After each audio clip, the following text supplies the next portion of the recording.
Assalamualaikum warahmatullahi wabarakatuh. Alhamdulillahirrabbilalamin. Wabihi nasta'inu ala umuri dunya waddin. Wassalatu wassalamu asrafil anbiya'i wal mursalin wa ala alihi wa sahbihi ajmain, amma ba'du. Perkenalkan, saya Agus Christian M.Ikom, salah satu dosen pada program studi ilmu komunikasi Fakultas Ilmu Sosial dan Ilmu Politik Universitas Muhammadiyah Tangerang atau UMT. Izin perkenankan, saya kali ini akan menjelaskan mata kuliah Perkembangan Teknologi Komunikasi yang saya ampu dengan menggunakan metode ceramah, tanya jawab, dan tugas. Hal ini diharapkan mahasiswa mampu berperan aktif melalui kajian dan pembahasan studi kasus tentang perkembangan teknologi komunikasi.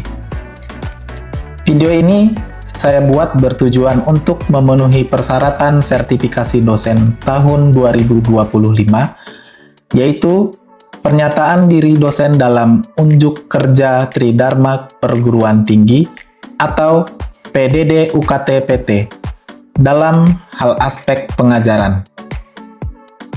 Selanjutnya, saya akan terlebih dahulu menjelaskan tentang deskripsi dan informasi umum dari mata kuliah Perkembangan Teknologi Komunikasi. Mata kuliah Perkembangan Teknologi Komunikasi merupakan mata kuliah wajib bagi mahasiswa semester 4 pada program studi Ilmu Komunikasi Fakultas Ilmu Sosial dan Ilmu Politik Universitas Muhammadiyah Tangerang. Mata kuliah Perkembangan Teknologi Komunikasi ini memiliki bobot SKS sebesar 3 SKS selama 1 semester ke depan. Bahasa pengantar yang digunakan dalam mata kuliah ini adalah bahasa Indonesia. Tujuan dari mata kuliah Perkembangan Teknologi Komunikasi ini bertujuan untuk mengajarkan tentang perkembangan teknologi dalam kaitannya dengan komunikasi saat ini. Dimulai dari paradigma terkait perkembangan teknologi komunikasi hingga fenomena kontemporer yang terjadi dalam kehidupan sehari-hari karena dampak teknologi. Konsep penting dalam perkembangan akan dibahas dan ditelaah sehingga di akhir perkuliahan mahasiswa diharapkan memiliki literasi digital sehingga dapat mengembangkan kekritisan pikiran dan keterampilan digital yang dibutuhkan. Capaian pembelajaran lulusan atau CPL program studi ilmu komunikasi yang dibebankan pada mata kuliah Perkembangan Teknologi Komunikasi ini adalah: yang pertama, mahasiswa dapat berkomunikasi secara efektif baik secara lisan maupun tulisan dalam berbagai konteks dengan menggunakan teknologi komunikasi digital untuk berbagai audiens dengan memperhatikan nilai-nilai Islam, kemuhammadiyahan, dan keberlanjutan. Mahasiswa menguasai konsep proses produksi media massa secara cepat, akurat, relevan, dan terpercaya melalui media digital atau platform digital. Mahasiswa mampu memproduksi berita secara cepat, akurat, relevan, dan terpercaya di media digital atau platform digital dengan mematuhi etika dan standar penulisan jurnalistik, public relation, dan copywriter. Mahasiswa mampu merancang mengelola lembaga atau perusahaan dalam situasi krisis dan mampu mengembangkan kegiatan kehumasan public relation untuk membangun dan mempertahankan citra dan reputasi dan lembaga dalam membangun hubungan dengan berbagai stakeholder baik eksternal dan internal. Mahasiswa mampu menerapkan strategi kreatif, inovatif, dan produktif pada bidang periklanan atau advertising berbasis media digital komunikasi yang sesuai. Sedangkan untuk capaian pembelajaran mata kuliah atau CPMK, pada akhir semester diharapkan mahasiswa mampu menguasai 3 hal. Yang pertama, mahasiswa mampu menjelaskan bagaimana perkembangan teknologi, komunikasi, hingga media baru dapat mempengaruhi media dan berbagai bidang komunikasi. Yang kedua, mahasiswa mampu menjelaskan perkembangan film, musik, media komunikasi, dan teknologi komunikasi termasuk perkembangannya dalam era media baru. Yang ketiga, mahasiswa mampu menjelaskan prinsip internet dan segala kemampuan digital yang perlu dikembangkan sebagai bagian dari literasi digital. Referensi yang saya gunakan dalam mata kuliah perkembangan teknologi komunikasi beragam, di antaranya buku, e-book, internet, dan jurnal. Perkuliahan ini insya Allah akan dilaksanakan selama 16 pekan.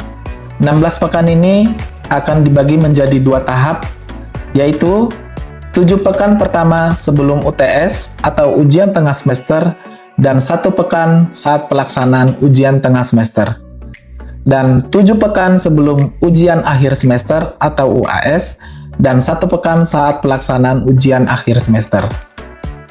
Evaluasi pembelajaran mata kuliah perkembangan teknologi komunikasi dinilai dari aspek kehadiran, penugasan pribadi dan kelompok, UTS, dan UAS. Demikian informasi tentang mata kuliah perkembangan teknologi komunikasi untuk mahasiswa S1 Ilmu Komunikasi Fakultas Ilmu Sosial dan Ilmu Politik Universitas Muhammadiyah Tangerang. Selanjutnya, saya tampilkan aktivitas pembelajaran di dalam ruang kelas tentang mata kuliah perkembangan teknologi komunikasi kepada mahasiswa melalui video berikut ini. Baik, Assalamualaikum warahmatullahi wabarakatuh. Waalaikumsalam warahmatullahi wabarakatuh. Alhamdulillahirrabbilalamin, wabihi nasta'inu ala umuri dunia wadin, salatu wassalamu asrafil anbiya'i wal mursalin, wa ala alihi washabihi ajmain, nama ba'du. Apa kabar semua? Baik, terima kasih teman-teman telah hadir di kelas ini. Sebelum kita mulai perkuliahan pagi hari ini, kita awali perkuliahan kita baca basmalah bersama-sama. Bismillahirrahmanirrahim. Baik, untuk supaya kita lebih semangat untuk menghadapi perkuliahan, saya sedikit ada pantun. Dijawab cakep ya. Pagi hari minum teh hangat. Jangan lupa tambah gula merahnya. Walau belajar rasanya berat, kelak ilmu jadi modal hidupnya. Terima kasih teman-teman yang sudah menyempatkan hadir di pagi hari ini untuk bertemu kembali dengan saya di mata kuliah perkembangan teknologi komunikasi. Sebelum kita mulai perkuliahan di pagi hari ini, kita awali pertemuan kita baca basmalah bersama-sama. Bismillahirrahmanirrahim. Baik, terima kasih telah hadir untuk pertemuan ketiga di mata kuliah perkembangan teknologi komunikasi. Untuk minggu ini kita akan membahas tentang revolusi teknologi komunikasi. Seperti yang telah saya sampaikan di minggu-minggu sebelumnya tentang perkembangan teknologi komunikasi yang sangat erat kaitannya dengan kondisi kita saat ini yang tidak bisa kita lepaskan dari kehidupan kita sehari-hari. Dan kejadian hari ini pun itu tidak lepas dan tidak luput dari kejadian yang sudah berlalu di masa lalu tentang perkembangan teknologi komunikasi yang saya rangkum dalam revolusi teknologi komunikasi. Rangkaian revolusi komunikasi merujuk pada serangkaian perubahan besar dalam cara manusia berkomunikasi ditandai dengan kemajuan teknologi yang signifikan. Menurut Everett Roger, itu terbagi menjadi 4 era kaitan dengan rangkaian revolusi komunikasi. Ya, kalau secara sederhana tentu kita sudah tahu semua bahwa ya kita manusia pasti melakukan komunikasi, ya kan, baik secara individu, secara kelompok, secara sosial. Jika dikaitkan dengan revolusi komunikasi, tentu ada tahapan-tahapan dari awal saat itu hingga saat ini yang menurut Everett M. Roger itu ada 4 tahapan era. Yang pertama, era komunikasi tulisan. Yang kedua, era komunikasi cetak. Yang ketiga, era telekomunikasi. Yang keempat, era komunikasi interaktif. Ada yang tahu era komunikasi tulisan itu ditandai dengan apa? Saat itu mungkin? Apa? Tulisan, mungkin ini ya saat itu zaman-zaman sebelum ada surat kabar lah. Mungkin misalnya kayak relief-relief di dinding-dinding gua atau misalnya yang diukir-ukir di batu gitu kan. Saat itu mungkin zaman-zaman manusia purba lah gitu kan. Kan era-era itu juga bagian dari komunikasi mungkin yang sering banget kita lihat dan sering diinformasikan dalam berita itu kalau di Mesir kan. dari zaman-zaman Yunani kuno mungkin ya kan, itu banyak tulisan-tulisan yang para arkeolog itu mencari tahu artinya. Bahkan kalau di Indonesia itu ya ada di Candi Borobudur ya kan, yang diukir di batu itu kaitan dengan apa sih saat itu yang terjadi, lalu ingin menyampaikan pesan apa sih dalam tulisan itu yang era saat itu ditulis menggunakan tulisan tangan dan di batu. Nah itu era komunikasi ya yang sebelum modern, lalu pada selanjutnya ada era komunikasi cetak. Saat itu era komunikasi cetak ini ditandai dengan munculnya mesin printing atau mesin cetak gitu. Jadi mulai ada orang-orang itu menciptakan buku, ya kan, mulai ada buku tulis, ada buku cetak, dan ditandainya itu eranya komunikasi cetak itu dengan penemuan mesin cetak.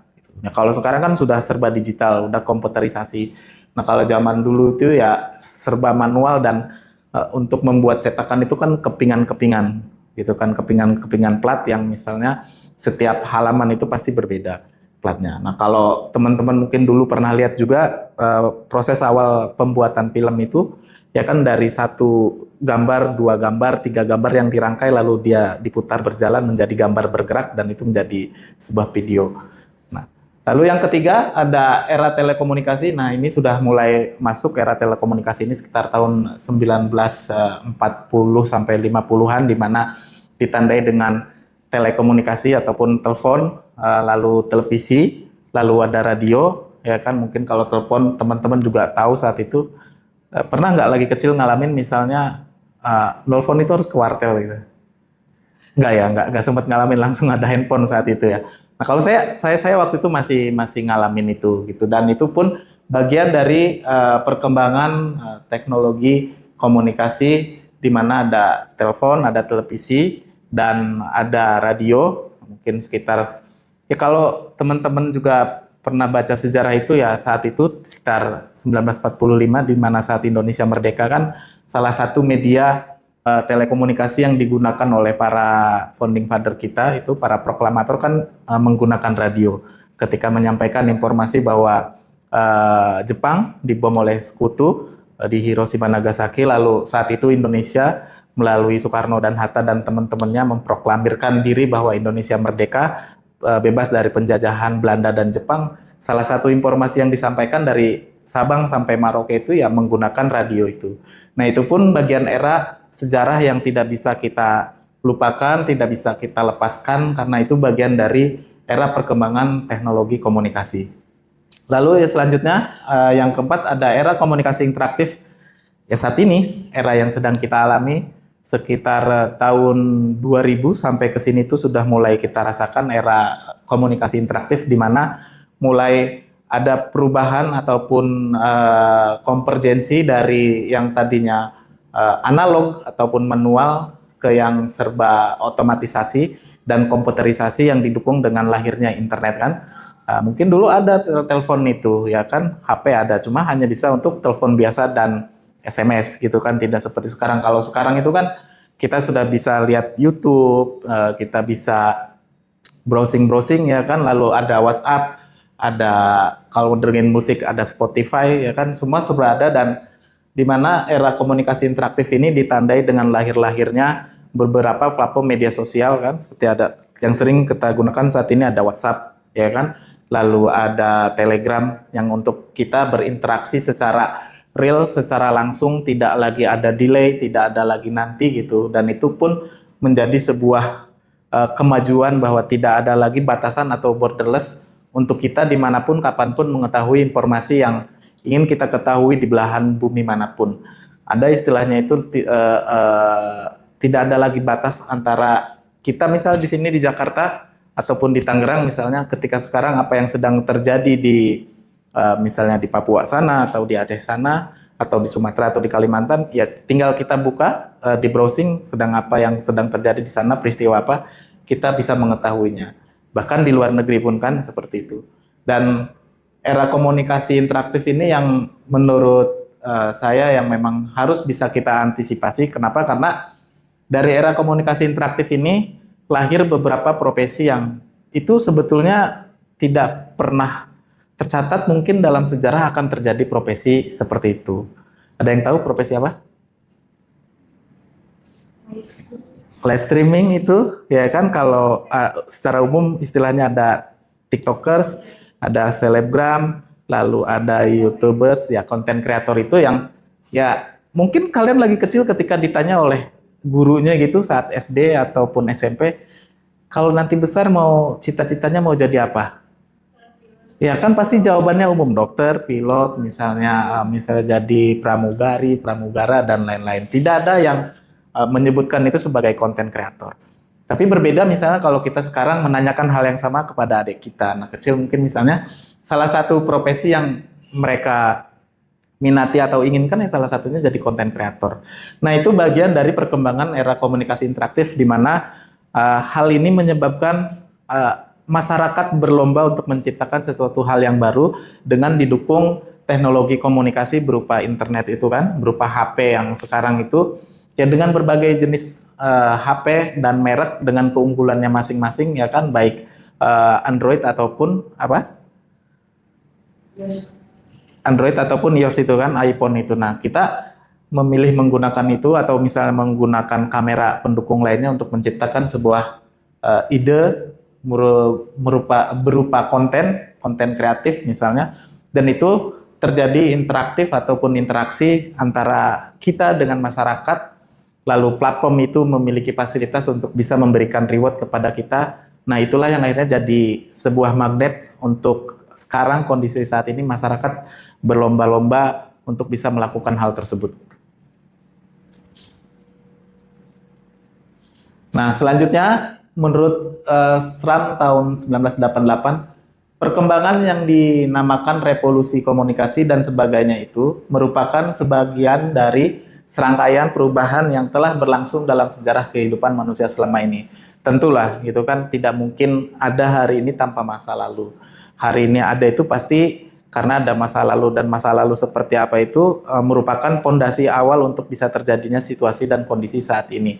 Tentu jika kita telaah lebih jauh ke belakang kaitan dengan perkembangan teknologi komunikasi, saat itu mungkin teman-teman masih SD ataupun SMP, ada namanya Kaskus, ya kan, tempat itu interaksi, itu tempat berinteraksi saat itu lebih kepada jual dan beli di situ, informasi umum sih gitu, dan transaksi jual beli. Lalu dikembangkan ada yang namanya mulai ada Tokopedia kan, mulai ada Shopee gitu kan, hingga saat ini Bukalapak saat itu meskipun akhirnya sekarang sudah tutup, hingga saat ini terus berkembang, dan ini menunjukkan bahwa perkembangan teknologi komunikasi memberikan dampak yang ya plus minus, tapi tentu di situ ada peluang. Karena seperti kita ketahui bahwa peluang kaitan dengan perkembangan teknologi komunikasi itu instan, cepat lah.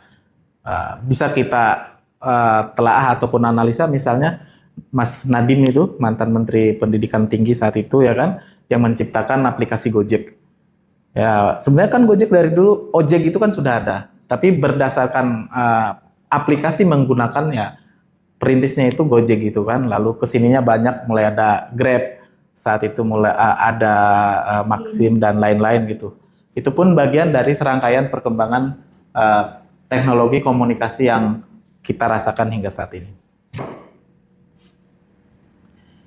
Selanjutnya tentu jika kita membahas tentang revolusi, ya ada dalam hal-hal bidang-bidang kehidupan yang kita rasakan dan telah dan kita amati. Salah satunya revolusi di bidang politik. Jika teman-teman tahu juga perkembangan politik, jika mengamati, tentu hal ini tidak lepas dari bagian revolusi teknologi komunikasi. Ya kan, ya sangat dirasakan itu kaitan dengan perkembangan teknologi komunikasi dalam aspek politik. Jika teman-teman sadar itu eranya mulai dari era Pak SBY. Pertama di tahun berapa yang wakilnya Pak Yusuf Kalla, lalu Pak Budiono, lalu saat itu berganti ke Bapak Presiden Joko Widodo JK, Yusuf Kalla, lalu sampai ke Jokowi Ma'ruf Amin, hingga terakhir kemarin Prabowo Gibran itu, yaitu sudah melibatkan unsur-unsur perkembangan teknologi komunikasi di mana pemanfaatan media interaktif tadi seperti yang ada di poin 4 itu, yang terlibat dalam unsur media sosial, ya kan, bahkan dalam posisi struktur kaitan dengan politik itu ada yang namanya bagian khusus marketing politik gitu, dan pembuatan dalam unsur komunikasinya juga sangat jelas melekat kaitan dengan framingnya, kaitan dengan hiperbolanya, unsur-unsur komunikasinya itu melekat dalam revolusi politik. Mungkin kalau teman-teman tahu itu saat kemarin pemilihan presiden Bapak Prabowo itu ketika kampanye terus ada yang pingsan, lalu Mayor Teddy itu yang gotong-gotong itu, nah itu bagian dari revolusi politik yang berhubungan dengan teknologi komunikasi yang secara baik langsung ataupun tidak langsung itu memberikan dampak bagi para masyarakat ataupun audiens. Jika tidak ada unsur teknologi komunikasinya dalam kejadian itu, yaitu tidak akan ada yang namanya viral itu. Karena ada unsur teknologi komunikasinya, ada orang merekam, ada orang yang menyebarkan, ada orang yang membuat narasi, lalu ada interaktif tadi seperti poin 4 tadi. Itu menjadi sebuah pesan yang baik secara langsung tidak langsung menggugah para masyarakat saat itu, yang akhirnya semua mata tertuju kepada aksi Mayor Teddy itu yang menggendong si perempuan itu. Itu salah satu contoh kecilnya. Jika dijelaskan dalam kaitan dengan revolusi politik di sini sih, pendistribusian kekuasaannya lebih luas daripada sekedar lingkungan yang mempunyai privilege dan membebaskan negara dari pemerintahan kolonial. Ya, jika tadi ditarik ke belakang seperti contoh sekitar tahun 1945 yang saya sampaikan ketika Indonesia merdeka, ya revolusi politik berhubungan dengan teknologi komunikasi ya terlibat di dalamnya. Tadi seperti yang saya sebutkan itu, di mana keterlibatannya Pak? Tadi radio itu ketika menyampaikan informasi, coba jika tidak ada teknologi komunikasi, mau bagaimana cara menyebarkannya? Jika menggunakan surat, menggunakan burung dara, tentu membutuhkan waktu yang lama. Tapi saat menggunakan teknologi komunikasi berupa radio, ya udah tinggal disiarankan langsung nyambung kan dari kota satu kota lain dan kota satu kota lain. Nah, ini yang dimaksud dengan dari pemerintahan kolonial. Lalu semasa abad ke-20 telah terjadi perubahan besar-besaran dalam hal kekuasaan dan kedaulatan rakyat. Tentu ini berkaitan dengan sejarah secara global, secara umum, di mana semua negara tidak bisa lepas dari perkembangan teknologi komunikasi yang berhubungan dengan kedaulatan rakyatnya. Oke, silakan. Ada yang tanyakan dari tadi yang saya sampaikan? Ada? Belum? Oke, saya lanjutkan. Tentu dalam aspek pendidikan pun tidak bisa kita lepaskan dari unsur revolusi teknologi komunikasi. Di mana revolusi pendidikan memungkinkan sebagian besar orang untuk belajar membaca dan menulis, itu tentu sangat jelas, gitu kan? Karena di era sekarang yang sangat interaktif itu didukung dengan perkembangan teknologi seperti internet, ya kan? Lalu ada media YouTube di situ, lalu ada Google Meet, ya kan? Dan itu sebuah fasilitas yang bisa kita manfaatkan untuk proses pembelajaran baik membaca dan menulis. Tentu dalam kaitan konvergensi atau pergeseran dari media konvensional ke digital pun itu bagian dari proses revolusi pendidikan, di mana mungkin dulu teman-teman tahu bahwa ya orang tuh mencari informasi selain dari televisi itu dari koran, baca koran gitu kan. Mungkin Bapak teman-teman itu juga pernah mengalami atau merasakan gitu kan, untuk mendapatkan informasi itu menggunakan koran. Nah, dengan hadirnya teknologi ini sekarang itu ya kita baik dari portal online itu sendiri ataupun dari media sosial dari portal online itu sendiri ataupun media online itu sendiri bisa kita mendapatkan informasi dan itu menjadikan bahan bacaan dan kita untuk menulis.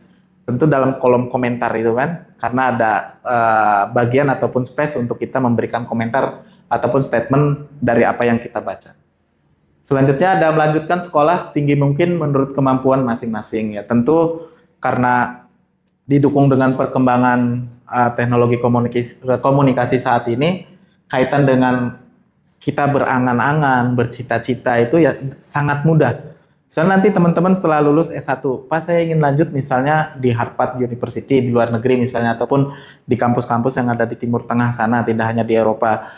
Ya kita bisa terlebih dahulu mencari tahu keadaannya, situasinya seperti apa, biayanya, culture-nya seperti apa. lalu kita akan fokus di mata kuliah apa, misalnya di keilmuan apa, misalnya dengan hanya tinggal mencari tahu di Google ataupun di tempat pencarian yang terfasilitasi internet itu, tinggal kita ketik namanya, Harvard University misalnya.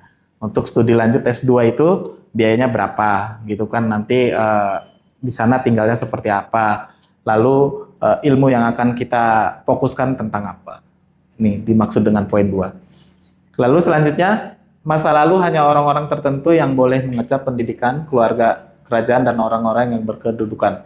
Sekarang siapapun dapat bersekolah setinggi mungkin selama ia mampu. Tentulah, karena tidak ada lagi sekarang itu untuk menjadi sebuah alasan orang itu tidak bisa mendapatkan pendidikan yang layak.